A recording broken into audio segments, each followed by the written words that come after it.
Job चली गई है, बॉस से नहीं बनती है, सारे रिश्ते टूट गए हैं। हाँ, यही होता है केतु महादशा में। और किन के साथ होता है ये? उनके साथ जो केतु की महादशा को अच्छे से समझ नहीं पाते हैं। तो आज मैं आपको बताऊं कि केतु महादशा एक्चुअली में इतना परेशान क्यों करती है, और ये ऐसी एक महादशा है जो आपको एक्चुअल में सब कुछ ले लेती है, अंदर से इंसान को खोखला कर देती है। क्यों कर देती है? ये उन लोगों को ही खोखला करती है जो इसे समझते नहीं हैं और जो चाहते हैं कि यार सिर्फ हमें रेमेडी बता दो और बस सब ठीक हो जाए। तो ऐसे नहीं होता है। तो देखिए, मैंने केतु महादशा पे बहुत सारे यार नोट्स बनाए हुए हैं, आपको मैं अच्छे से गाइड करूंगी आज। तो एंड तक बने रहिएगा कि केतु महादशा में क्यों केतु महादशा इतनी ज़्यादा टॉर्मेंटल, इतनी ज़्यादा टॉर्चर करती है लोगों को। तो शुरू करते हैं। समुद्र मंथन के टाइम पे 2 कैटेगरीज में डिवाइड हो गए थे, एक तरफ देवता थे, एक तरफ राक्षस थे। तो जब अमृत निकला था, तो विष्णु जी जब अमृत पिलाने गए थे, तो देवताओं के बीच यानी कि सूर्यदेव और चंद्रमा के बीच ये स्वर भानु नाम का राक्षस आके भेस बदल के बैठ गया था। तब जैसे ही विष्णु भगवान उनको अमृत पिलाने लगे, तभी सूर्यदेव ने, चंद्रमा देव जो साथ में बैठे हुए थे, उन्होंने फटाफट से बता दिया कि ये जो है, ये स्वर भानु ये राक्षस की कैटेगरी का है। और उसी टाइम 2 या 3 बूंद उसके गले तक उतरे थे और विष्णु भगवान ने क्या किया, अपना चक्र निकाल के उसका गला काट दिया। तो जो गला कटा, जो ऊपर वाला पोर्शन था, उसका ऊपर वाला पार्ट था, वो बना राहु यानी कि नॉर्थ नोड। जो नीचे वाला, जो थर्ड वाला एरिया था, वो क्या था, केतु यानी कि साउथ नोड। तो ये है राहु और केतु। आप इसीलिए देखते हैं ना कि जब कुंडली होती है, कोई कुंडली में राहु इधर है 4th में है, तो केतु कहाँ है, 10th में। ऐसा क्यों होता है? क्योंकि राहु केतु एक ही इंसान है, लेकिन उनका जो माइंडसेट है, उनकी जो पर्सनालिटी है, वो नॉर्थ पोल और साउथ पोल यानी कि टोटली डिफरेंट है उनकी पर्सनालिटी, राइट। तो इसीलिए राहु केतु जो है, राहु की दशा में कुछ और हो रहा होता है, केतु की महादशा में कुछ और हो रहा होता है। ठीक है, तो आज हम उस पर बात करेंगे। तो सबसे पहले मैं आपको बताना चाहती हूँ, केतु के पास सिर नहीं है। केतु के पास क्या है, सिर्फ दिल है, सिर्फ इमोशंस है। इसीलिए बहुत सारे लोग केतु की महादशा में क्या करते हैं, दिमाग लगाते ही नहीं है, इमोशनली कनेक्ट हो जाते हैं। उनको ना लगाव होने लग जाता है चीज़ों से। पैसे से लगाव हो गया, बॉयफ्रेंड है, गर्लफ्रेंड है, वाइफ है, मटेरियलिस्टिक चीज़ें जितनी भी होती है ना, उन सब चीज़ों से इतना ज़्यादा लगाव होने लग जाता है। और एक्चुअल में केतु तो कहता है कि केतु क्या है, कट हुआ वो एकदम से। तो केतु कहता है कि जैसे मैं कट हुआ हूँ, वैसे ही आप मटेरियलिस्टिक चीज़ों से मोह करना बंद कर दो। क्योंकि उसके पास दिल था, तो वो कहता है चीज़ों से दिल लगाना बंद कर दो। लेकिन जब मेरे पास कंसल्टेशंस आती हैं, तो लोग यही कहते हैं, मैम पैसा नहीं आ रहा, मैम जॉब नहीं मिल रही, मैम जिससे मैं प्यार करती हूँ वो मुझे छोड़ के चला गया है। ऐसे क्वेश्चंस आते हैं। किसकी महादशा में? केतु की महादशा में। अरे भाई, केतु तो अपने आप ही कह रहा है कि इन चीज़ों को छोड़ दो। देखिए, एज अ ह्यूमन बीइंग मुझे समझ आती है ये बातें अच्छे से कि छोड़ना मुश्किल होता है, पर आप एटलीस्ट केतु की महादशा में ट्राई कीजिए कि इन चीज़ों से लगाव कम रखिए। लगाव कम रखिए एज इन उस बारे में ज़्यादा सोचिए मत और अपने आप को बिजी रखने की कोशिश कीजिए। अब खाने पीने के लिए पैसा तो चाहिए। अब केतु महादशा में जिन लोगों के पास पैसा नहीं आता है, वो लोग कहते हैं मैम पैसे से मोह कैसे छोड़ दें। तो आपको जितना चाहिए आप उतना रखिए, लालच मत कीजिए केतु की महादशा में।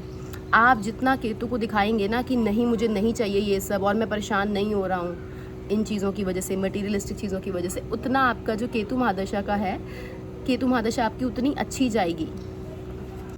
तो केतु महादशा में किस तरह से आपके ऊपर इफ़ेक्ट्स आते हैं, किस तरह से लोग इतने परेशान हो जाते हैं। आपका जो बॉस होता है वो आपको ह्यूमिलिएट करता है। ह्यूमिलिएट करता है एज इन आपके साथ उनकी बनती नहीं है, आप अपना 200% देते हैं, लेकिन जो बॉस है आपके एफर्ट्स को केतु महादशा में रिकॉग्नाइज नहीं करता है और आपको लगेगा यार मुझे अवॉइड किया जा रहा है, मेरे अगेंस्ट प्लानिंग हो रही है, प्लॉटिंग हो रही है। पर याद रखिएगा, केतु की महादशा में आपके पास एक इंट्यूटिव पावर होती है। इंट्यूटिव पावर जो होती है ना, वो दिमाग से नहीं आती है, वो यहाँ से आती है। और केतु के पास दिल है। तो केतु वाले लोगों को ना ये पता लग जाता है यार ये मेरा सगा है और ये मेरा सगा नहीं है। और जब हमें ये पता लगता है तभी तो हम धोखा खाते हैं, तभी तो हम दुखी होते हैं कि यार मैंने इसके लिए इतना किया, मैंने अपने बॉस के लिए इतना काम किया और आगे से मुझे रिकॉग्निशन नहीं मिली है। रिलेशनशिप में आपको बहुत झटके मिलेंगे। केतु सच्चाई है। जो आपका झूठा रिश्ता होगा ना, आपको नहीं पता है ना कि वो मेरे लिए अच्छा नहीं है, बट भगवान है, सब चीज़ें हैं, दशाएं उस हिसाब से बनी हुई हैं। तो क्या होता है कि आपके लिए अगर कोई चीज़ अच्छी नहीं है वो आपसे केतु महादशा में छिन जाएगी, और अगर अच्छी होगी तो आपको एक बार झटका मिलके केतु महादशा में जाते जाते वो चीज़ आपको मिल जाएगी। 90% तो जो आपसे केतु महादशा में चीज़ें गई हैं वो आपको मिलती नहीं हैं, वो इसीलिए जाती हैं क्योंकि वो आपके लिए अच्छी नहीं है। तो रिलेशनशिप में आपको बहुत झटके मिलेंगे, बॉस से आपको ह्यूमिलिएशन फील होगी। लेकिन क्या केतु की महादशा में अच्छे रिजल्ट्स भी मिलते हैं? अगर केतु मंगल के साथ बैठा है, देखिए केतु और मंगल जो है वो एक जैसे प्लैनेट्स हैं, ठीक है, वो बहुत हद तक सिमिलर रिजल्ट्स देने में सक्षम रहते हैं। और केतु जिस राशि में बैठता है, जिस ग्रह के साथ बैठता है ना, वो वैसे ही रिजल्ट्स देने लगता है। क्यों देने लगता है? क्योंकि केतु के पास अपना दिमाग तो है ही नहीं, केतु के पास सिर्फ मन है। तो जिसके साथ बैठे उसी के साथ लग के वैसे ही रिजल्ट्स देने शुरू कर दिए। तो आपको ये देखना है कि क्या केतु आपका अच्छा रिजल्ट देने में सक्षम है। आप डिग्रीज चेक कर सकते हैं अपने बर्थ चार्ट में। मैं एक सेशन ना इस चीज़ का भी लूँगी, मैं आपको उसमें बताऊँगी कि आपको खुद अपने बर्थ चार्ट में कैसे चेक करना है कि आपका कौन सा प्लैनेट किस डिग्री पे बैठा है और वो कितने अच्छे रिजल्ट्स देने में सक्षम है। आप मुझे कमेंट सेक्शन में बता सकते हैं कि आप कौन से टॉपिक्स पे वीडियो देखना चाहते हैं, या जिनसे आप परेशान हो रहे हैं, या एस्ट्रोलॉजी से रिलेटेड अगर आपको किन चीज़ों की नॉलेज नहीं है, आप प्लीज़ कमेंट बॉक्स में बताइएगा ज़रूर। ओके, अब मैं आपको बताती हूँ कि केतु महादशा में आप बहुत ज़्यादा मेहनत करोगे, बहुत ज़्यादा मेहनत, लेकिन रिजल्ट्स किसको मिलेंगे केतु महादशा में अच्छे? That is the question. Results उसको अच्छे मिलेंगे जो डिटेलिंग का काम करते हैं, जो फाइन आर्ट्स का काम करते हैं, स्पिरिचुअलिटी से रिलेटेड कोई काम करते हैं, सोशल सर्विस करते हैं, बहुत ज़्यादा, मतलब जिसे कहते हैं ना, जिसमें बारीकियां चाहिए होती हैं जिस काम में, पेंटिंग हो गई, आर्ट हो गई, और जो हाथ से लिखने का काम करते हैं उनकी तो दशा बहुत अच्छी जाती है। जो राइटिंग का काम करते हैं, तो अगर आप राइटिंग का काम नहीं करते हैं या आपका ऐसा कोई काम नहीं है, तो क्या फिर भी आपको केतु की महादशा में अच्छे रिजल्ट्स मिल सकते हैं? बिल्कुल मिल सकते हैं। कैसे मिलेंगे? आप अपनी रूटीन बनाइए।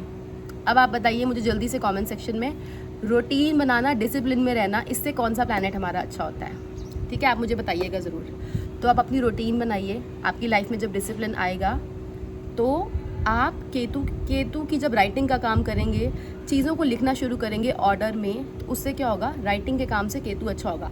अब नेचुरली तो आपका राइटिंग का काम है नहीं, है ना, किसी की कोई जॉब कर रहा है, कोई प्रॉपर्टी डीलर का काम कर रहा है, अगर आपका राइटिंग का काम है ही नहीं तो भी आप अपनी डेली रूटीन को लिखना शुरू कर दीजिए। एक तो आप डिसिप्लिन में आ जाएंगे, ऊपर से केतु जो कहता है कि लिखो चीज़ों को, वो आपकी जो चीज़ है वो भी सॉल्व हो जाएगी।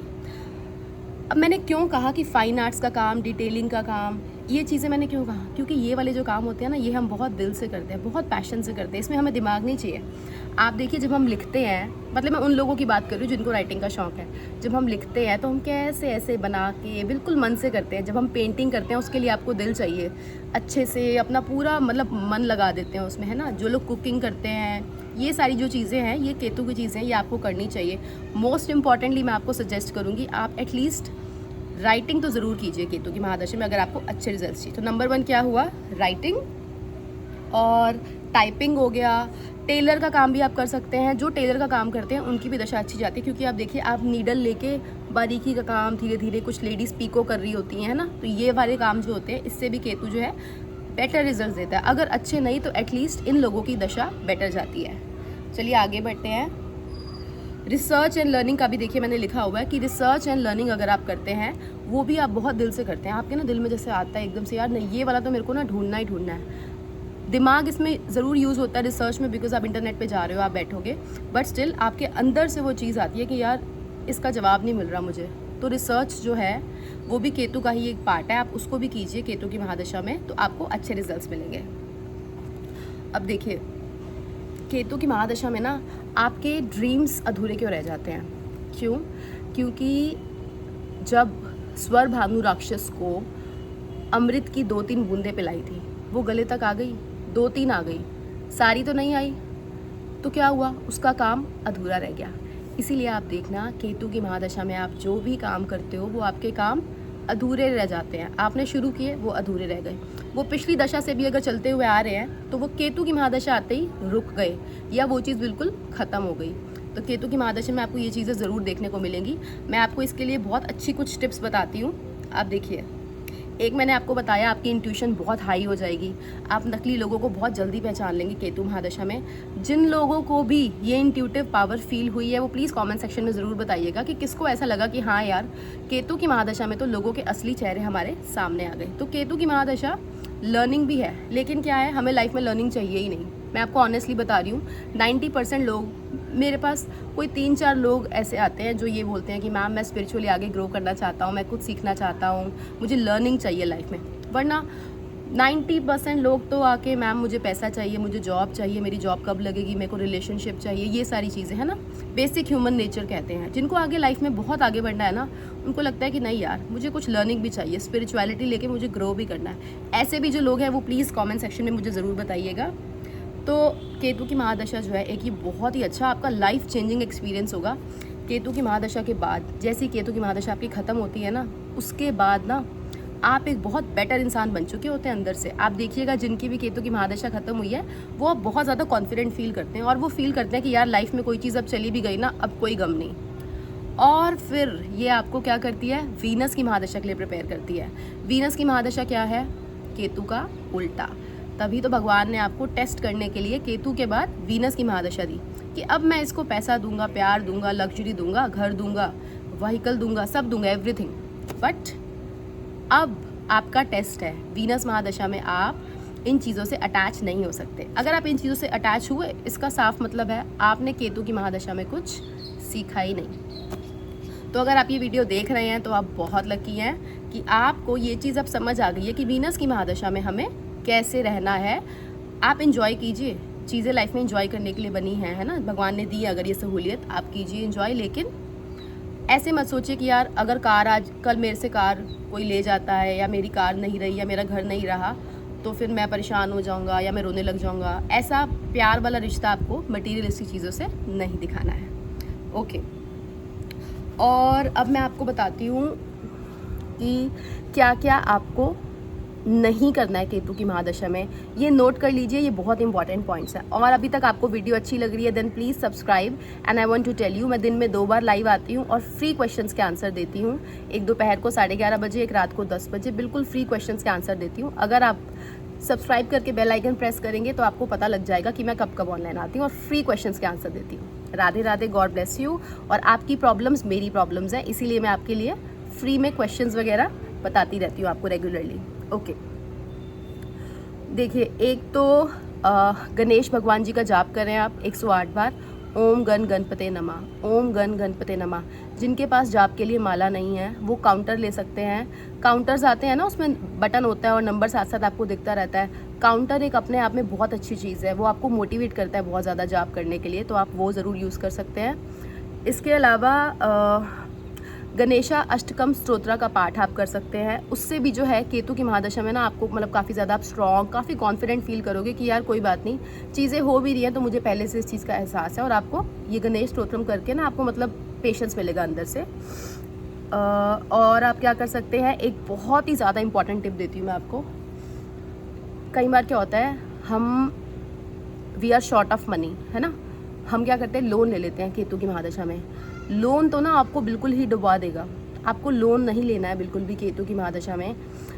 आप जिनकी केतु महादशा हो चुकी है ना, आप उन लोगों से पूछिएगा, केतु महादशा में लिया हुआ लोन आप सारी ज़िंदगी नहीं चुका पाओगे। इसलिए आपको याद रखना है, आप लोन मत लीजिए केतु की महादशा में बिल्कुल भी। कहीं इधर उधर से करके गुजारा कैसे भी मतलब कीजिए, बट लोन मत लीजिए। कम में गुजारा कीजिए, जितना है उतने में गुजारा कीजिए।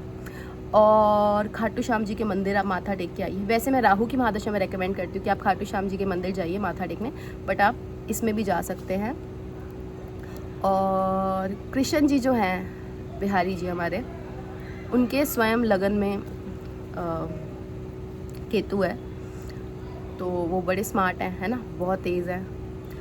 तो और कृष्ण जी ने बोला था कि कलयुग में खाटू श्याम जी की मान्यता बहुत ज़्यादा होगी, और उन्होंने खाटू श्याम जी को कहा था कि जो तुम्हारे दरबार पे आएगा और कुछ मांगेगा उसका वो वरदान अवश्य पूरा होगा। मतलब तो आपको वो वरदान मिलेगा अगर आप वहाँ जाएंगे। तो आप खाटू श्याम जी के दर्शन ज़रूर करके आइएगा, चाहे आपकी राहु महादशा है चाहे आपकी केतु महादशा है।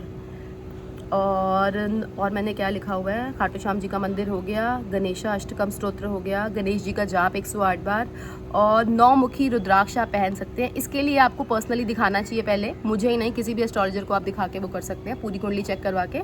पर ये वाली जो रेमेडीज़ हैं अगर आप करेंगे तो आपका केतु की महादशा अच्छी जाएगी। और नॉन स्टॉप जो काम करना है पूरी केतु की महादशा में, आप डॉग्स को फीड करते रहिए। देखिए मैं ना आपको 7 जैसे केतु की महादशा ना, मैं आपको ईयर बाय ईयर स्ट्रैटेजी बताती हूँ। आप क्या कीजिए 7 ईयर्स में, फर्स्ट ईयर जैसे आपने बोल दिया कि अगर आप अभी आपकी केतु की महादशा नहीं आई है, then this is very important for you. First year आप क्या कीजिए, आपने बोला कि चलो मैं इस पूरा साल गणेश अष्टकम स्तोत्र का पाठ करूँगा। आपने डिसिप्लिन में किया पूरा साल, ठीक है। अगले साल मैं ओम गण गणपति नमः का 108 बार जाप डेली करूँगा। अगले साल मैं पूरा उसमें डॉग्स को फीड करता रहूँगा। मैं आपको बता रही हूँ आप कैसे रेमेडीज़ को हर साल में बांट सकते हैं, और फिर आप भगवान को भी ये दिखा सकते हैं कि हाँ देखो मैं रेगुलर रहा हूँ, है ना, डिसिप्लिन में रहा हूँ। और फिर जो नेक्स्ट है उसमें आप गणेश पूजन कर सकते हैं पूरा टाइम, गणेश जी को लड्डू का भोग लगा सकते हैं। क्यों गणेश जी? क्योंकि गणेश जी की आरती में आप देखिए, अब जैसे हाँ मैंने पहले ये चीज़ नहीं बताई आपको, केतु महादशा में ना आप लोगों को दांतों की प्रॉब्लम बहुत आएगी। आप देखिए कोई भी ऐसा पार्ट जो एकदम से अलग हो जाता है ना बॉडी से, जैसे टीथ वगैरह है वो अलग हो जाते हैं बॉडी से, है ना, जैसे, तो केतु महादशा में ना आप देखना लोगों को दांतों की प्रॉब्लम ज़रूर होगी। कितने लोग हैं जिनको केतु की महादशा में दांतों की प्रॉब्लम हुई है? प्लीज़ आप चैट बॉक्स में ज़रूर लिखिएगा। दांतों की प्रॉब्लम ज़रूर होगी, और आपको उसी टाइम किसी भी डेंटिस्ट को दिखाना है। डेंटिस्ट पे जाना याद रखिएगा आपका एक कर्म है, वो वहीं जाके ठीक होगा, आप उसको टालिएगा मत बिल्कुल भी, वरना ये दशा और ख़राब होती जाएगी। इसका लॉजिक है, केतु के जो देव हैं गणेश जी, जिनका भी सिर लगाया गया था, है ना, इसीलिए वो गणेश जी केतु से कनेक्ट होते हैं। तो गणेश जी की आरती में आता है ना, एक दंत दयावंत, एक दंत, तो वो जो दांत है उसका डायरेक्टली केतु गणेश जी से कनेक्शन है।